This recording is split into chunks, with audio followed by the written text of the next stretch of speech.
कहानी की शुरुआत एक अनजान प्लेनेट से होती है। प्लेनेट का एनवायरनमेंट बहुत ठंडा होता है और यहाँ पर बहुत ही जोरों से बारिश भी पड़ रही होती है। इस प्लेनेट को देखकर ऐसा लग रहा होता है कि इस प्लेनेट पर किसी भी तरह की लाइफ फॉर्म एग्जिस्ट नहीं करती है। तभी सीन शिफ्ट होता है और हमको एक परछाई दिखाई जाती है।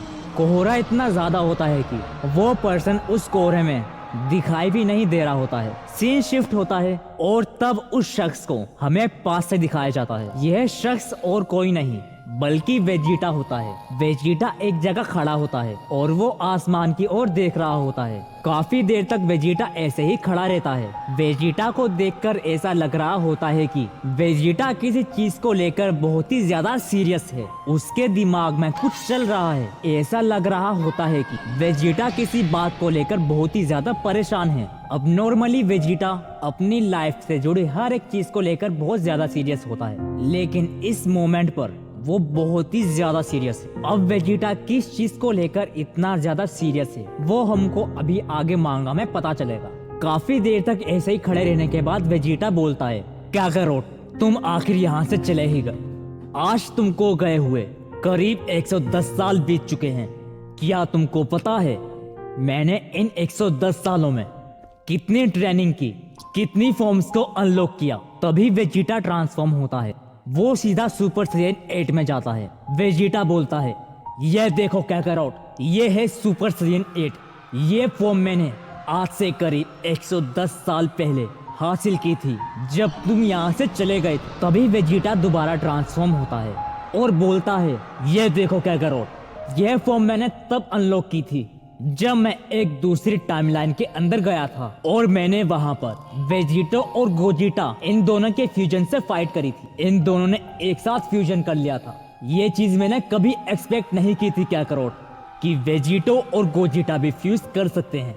तुम तो जानते ही हो काकारोट कि हम दोनों का फ्यूजन कितना ज्यादा ताकतवर था और उस टाइमलाइन में तो खुद वेजिटो और गोजिटा ने फ्यूजन किया था। उस टाइम मैंने उनको हराने के लिए जो स्ट्रगल किया वो सिर्फ मैं ही जान सकता हूँ। मैं वहां पर लगभग मरने ही वाला था, लेकिन मैंने हार नहीं मानी। मैं अपनी आखिरी सांस तक लड़ता रहा और आखिरकार मैंने उनको हरा ही दिया। तुमको पता है काकारोट, मैंने इन 110 सालों में खुद को पूरी तरीके से तोड़ कर रख दिया। मैं इतनी ज्यादा ट्रेनिंग करता था कि मुझे खुद का ही होश नहीं रहता था, सिर्फ इसलिए क्योंकि मैं कभी भी तुमसे पीछे नहीं रहना चाहता था। मेरा शरीर मुझे आराम करने के लिए बोलता था, लेकिन मैं सिर्फ यही सोचता था कि कहीं मैं तुमसे पीछे ना रह जाऊं। मैंने 100 सालों तक पिरामिड ऑफ पावर में ट्रेनिंग की। यहाँ पृथ्वी पर वो 100 साल सिर्फ 10 दिन थे जो मैंने पिरामिड ऑफ पावर में बिताए। काकारोट, मैं सिर्फ तुमसे ज्यादा ताकतवर बनने के लिए वो सब कर बैठा जो किसी इमोर्टल, गॉड्स या एंजल की भी बस की नहीं है। तुमको पता है काकारोट, मैं उस डायमेंशन में भी गया जिस डायमेंशन में लूसिफ था। तुमने सही सुना, मैं डीमन रियोल में भी गया था। वहां पर मेरे लिए एक एक मिनट बिताना खुद को हर समय मारने के बराबर था। मेरी इतनी मेहनत का नतीजा यह निकला कि मैं डिमोनिक एनर्जी और एंजेलिक एनर्जी को फ्यूज करके एक साथ यूज कर सकता हूँ। तुम सुने हो ना काकारोट, काकारोट, काकारोट। तभी कुछ होता है और हम गोकू को देखते हैं। गोकू इस टाइम सुपर साइयन 10 में होता है और इस टाइम सुपर साइयन 10 गोकू की बेस्ट फॉर्म बन चुकी है। गोकू बोलता है, वेजिटा क्या यह तुम हो? लेकिन कैसे?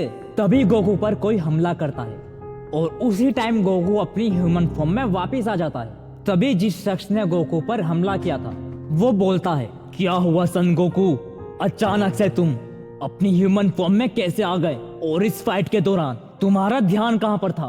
गोकू बोलता है, कुछ नहीं डेमेग्रा, बस एक बहुत खास दोस्त की याद आ गई। मुझे लगा वो मुझे याद कर रहा है। मुझे आज उसकी आवाज सुनाई दी। तभी डेमेग्रा कहता है, लेकिन यह तो पॉसिबल ही नहीं है क्योंकि जिस डायमेंशन में तुम खड़े हो उस डायमेंशन में खुद ज़ेनो भी नहीं आ सकता। तो वेजिटा की बात तो दूर की है। तभी गोकू एकदम से तैयार हो जाता है लड़ने के लिए और गोकू बोलता है, चलो अब तुम तैयार हो जाओ मेरी अगली फॉर्म को देखने के लिए। उसी टाइम सीन शिफ्ट हो जाता है। सीन शिफ्ट होता है और हम वेजिटा को देखते हैं। वेजिटा बोलता है, तुमको पता है काकारोट, मैं चाहे ऐसे कितनी भी फॉर्म्स को अनलॉक क्यों ना कर लूं, लेकिन मैं कभी तुमसे ज्यादा ताकतवर नहीं बन सकता। यहाँ तक कि मैं तुम्हारी ताकत की बराबरी तक नहीं कर सकता। और इसकी वजह है वो जगह जहां पर तुम हो, वो ड्रैगन्स की डायमेंशंस। मैं चाहे यहाँ पर कितनी भी ट्रेनिंग क्यों ना कर लूं, लेकिन मैं तुम्हारे जितना ताकतवर नहीं बन सकता, तुम्हारी जितनी ताकत को हासिल नहीं कर सकता। ऐसा नहीं है कि मैं हार मान रहा हूं तुम्हारे आगे। इस सारी फसाद की जड़ वो डायमेंशन है, वो डायमेंशन जहां पर तुम जितनी ज्यादा ट्रेनिंग उस डायमेंशन में करते हो, तुम उतना ही ज्यादा ताकतवर बनते जाओगे। यहाँ तक कि अगर तुम वहाँ पर ट्रेनिंग नहीं भी करते, तब भी तुम इतने ज्यादा ताकतवर हो जाओगे कि मैं तुम्हारी 10% एनर्जी को भी सरपास नहीं कर सकता। और वहाँ पर तो तुम ट्रेनिंग कर रहे हो, अपनी पूरी जी जान लगा रहे हो, और मैं जानता हूँ कि तुम इस टाइम तक बहुत ज्यादा ताकतवर हो चुके होगे। इसने बताया था मुझे अगर मैं यहाँ पर पिरामिड ऑफ पावर के अंदर 1000 साल तक भी ट्रेनिंग करता हूँ, वो भी अर्थ के टाइम के अकॉर्डिंग, तब भी मैं तुम्हारी 10% एनर्जी को भी सरपास नहीं कर सकता। लेकिन कोई बात नहीं क्या करो, तुमको क्या लगता है अगर तुम उस डायमेंशन में हो तो तुम मुझसे ज्यादा ताकतवर हो जाओगे? नहीं क्या करो, मैं ऐसा कभी नहीं होने दूंगा। भले ही वो डायमेंशन ड्रैगन्स की क्यों ना हो, लेकिन मुझको एक ऐसा तरीका मिल गया है जिसकी मदद से मैं तुमसे भी ज्यादा ताकतवर होकर दिखाऊंगा। क्या करो, फिर चाहे मुझे उसके लिए कुछ भी करना क्यों ना पड़े। तो दोस्तों, आज का चैप्टर तुमको कैसा लगा मुझको कमेंट बॉक्स में जरूर से बताना। और आखिर वेजिटा को कौन सी ऐसी चीज मिल गई है जिससे वो इतना ज्यादा ताकतवर हो जाएगा कि वो ड्रैगन की डायमेंशंस को भी ब्रेक कर सके, ये सब तुमको देखने मिलेगा नेक्स्ट चैप्टर में। लेकिन तुमको बताना पड़ेगा कि ये तुमको चैप्टर कैसा लगा, मैं तभी अगला चैप्टर लेके आऊंगा।